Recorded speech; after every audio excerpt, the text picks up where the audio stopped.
Yes. And actually this week, Black Basta's internal chat logs were leaked, just like 𝐡𝐚𝐤𝐤's were a while ago.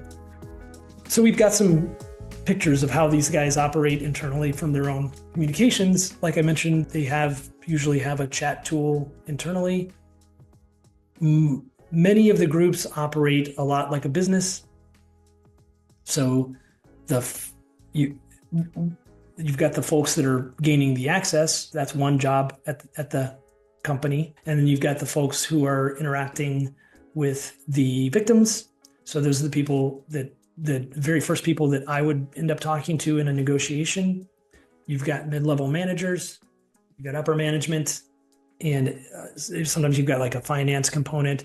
The entry-level people, the people who are at the keyboard at the very beginning, are usually very junior and have limits as to what they can or are allowed to or authorized to do. So they may have a maximum amount of discount that they can do before they have to go get approval from the manager.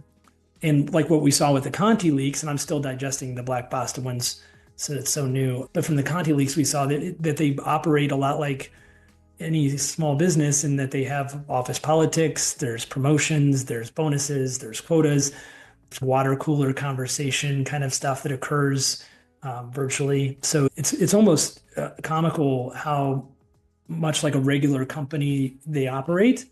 The only other thing I'll say is we've run into several cases, just to add credence to the business analogy.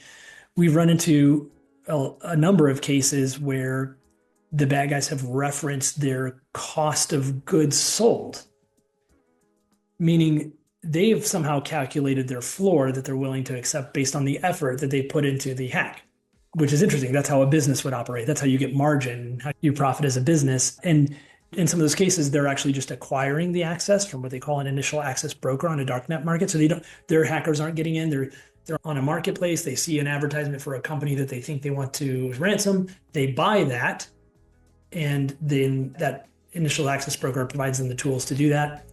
That would set the baseline cost for their cost of goods sold. And then I'm sure they calculate some number of hours that it took them to achieve that and add on to that. So they know what the minimum amount they should accept to remain in business, I guess, is the best way to say it. So it's very much like a business. It's interesting.